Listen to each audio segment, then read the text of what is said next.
안녕하세요. 이 책의 하이라이트 건독구입니다. 오늘은 역행자 제2부입니다. 저번 시간 우리는 역행을 하기 위해서 자의식과 무의식을 잘라내야 한다. 또 자유를 얻기 위해서는 역행자 총 7단계를 밟아 나가야 하는데 그 중에서 두 가지가 뭔지 먼저 배웠습니다. 만약 이 두 가지가 궁금하신 분들은 우측 상단에 링크 띄워드릴게요. 보고 오시면 더 좋을 것 같아요. 지식보다 더 자주 자신감을 낳는 것은 바로 무지다. 역행자 제3단계 유전자 오작동 극복입니다. 인간은 거의 대부분의 모든 판단에서 선사시대에만 유리한 유전자 코드가 발동된다고 합니다.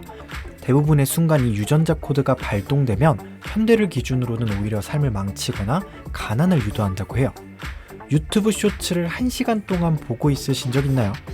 요건 도파민 분비로 기쁨과 쾌락을 느끼게 되는데 선사시대의 우리의 생존을 조금 더 유리하게 만들었다고 해요. 새로운 과일, 고기, 그리고 번식에 성공한 경우 도파민이 분비되었고 이를 동기로 선사시대 사람들은 이걸 동기로 움직였고 그게 생존에 도움이 됐던 거죠. 하지만 지금은 그냥 자극적인 영상을 보고 도파민이 분비되지만 남는 것은 없죠. 주식이 폭락해도 이것만 참아내면 돈을 번다라고 생각했던 사람이 있습니다. 하지만 이 사람은 주식이 폭락하자 참지 못하고 엄청나게 많은 손해를 안고 팔게 되죠. 음식이나 재산을 잃은 영장류는 생존의 위협을 받아 심리적으로 고통을 느끼도록 진화했으며 당장의 전 재산이 날아가는 것보다 더 유전자적으로 중요하게 프로그래밍 되어 있는 건 최소한의 자원이라도 남기도록 하는 게 유전자에 저장되어 있는 내용이라고 합니다. 우리가 이런 본능에서 나오는 유전자의 오작동, 사실 유전적으로는 잘 작동하고 있는 것이지만 지금 현생을 살면서는 필요 없어진 것들을 피하기 위해선 우리의 뇌가 어떻게 진화했는지 알아봐야 합니다. 작가는 이렇게 말합니다. 오랜 진화의 과정으로 뇌는 완벽함이 아니라 생존을 위해서 발전했다고요. 과거에는 새로운 도전이 생존과 직결되었기 때문에 새로운 도전을 꺼려 했지만 지금은 그렇지 않죠. 실패해도 여러분들 죽진 않는다는 걸 알고 있습니다. 하지만 우리의 겁쟁이 본능과 게으른 뇌는 야, 쓸데없는 짓 하지 말고 감자칩이나 먹어 하고 명령을 내리고 평생 우리는 가난뱅이 순리자로 살게 된다고 하죠. 우리가 유전자 오작동을 일으키고 있는지 돌아보는 좋은 문항들이 있습니다. 첫 번째, 사람들의 눈치를 보면서 난 판단 오류를 범하고 있는가? 두 번째, 나는 지금 새로운 것을 배우는데 겁을 먹고 있는가? 마지막 세 번째, 손해를 볼까 너무 많은 스트레스를 받는데 혹시 유전자의 오작동이 아닌가? 네, 이런 질문들로 스스로를 한번 점검해가면서 혹시 내가 지금 유전자 오작동 때문에 이러는 건가 한번 점검해보고 고쳐나가자라고 작가는 얘기합니다. 네, 역행자 4단계 뇌 자동화입니다.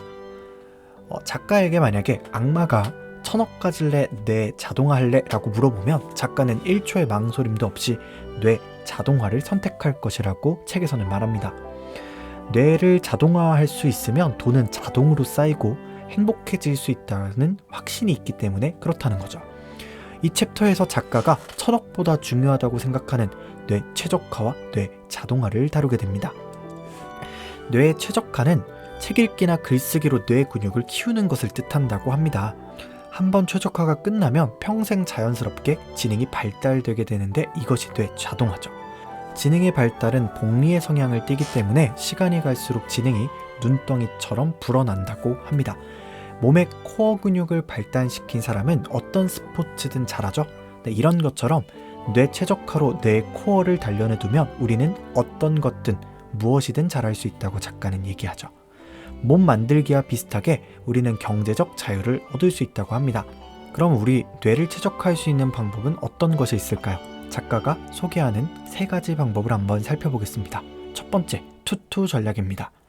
작가는 투투 전략을 통해서 뇌를 최적화할 수 있다고 하는데 그럼 투투 전략이 뭐냐? 별게 아니라 2년간 매일 2시간씩 책을 읽고 글을 쓰는 걸 반복하는 거죠. 작가는 단언합니다. 뇌를 성장시키기 위해서는 책 읽기와 글쓰기가 가장 효율적인 방법이라고요. 이 이상의 방법은 없다고요. 인생을 바꾸는 방법은 간단하다고 합니다. 바로 의사결정력을 높이면 된다고 하는데요. 인생이라는 미로에서 남들은 막다른 길로 갈 때 저는 이 의사결정력을 높여서 출구로 향하는 길을 고르면 된다고 하죠.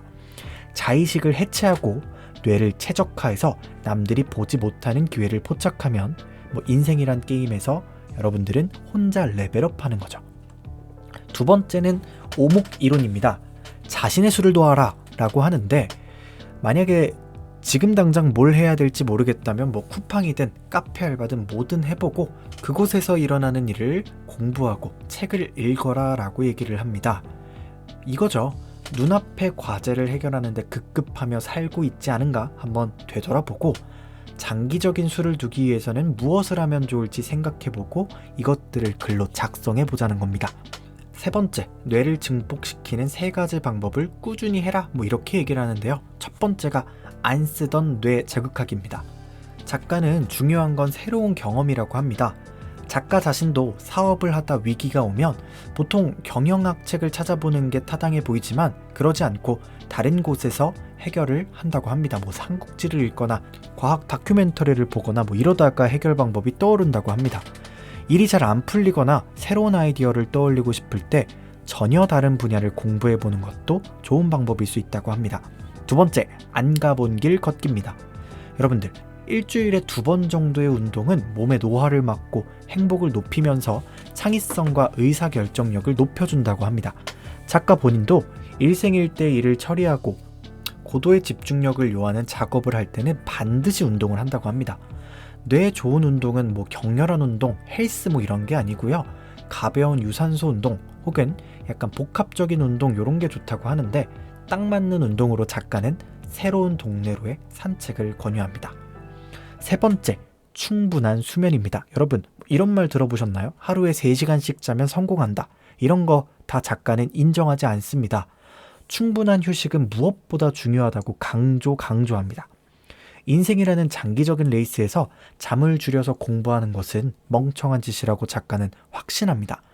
충분한 잠과 멍 때리는 것, 요것들이 장기적으로는 뇌를 증폭시키는 방법이라고 해요. 결국 천천히 가는 것이 가장 빠르게 가는 방법이라고 얘기합니다. 네, 여러분들, 이번 시간엔 저번 시간에 배웠었던 자의식 해체, 정체성 만들기 이렇게 2가지에 의해서 세 번째, 유전자 오작동 극복, 그리고 네 번째, 뇌 최적화에 대해서 한번 찍먹해봤습니다. 다음 시간에 마지막 3부로 찾아뵙겠습니다.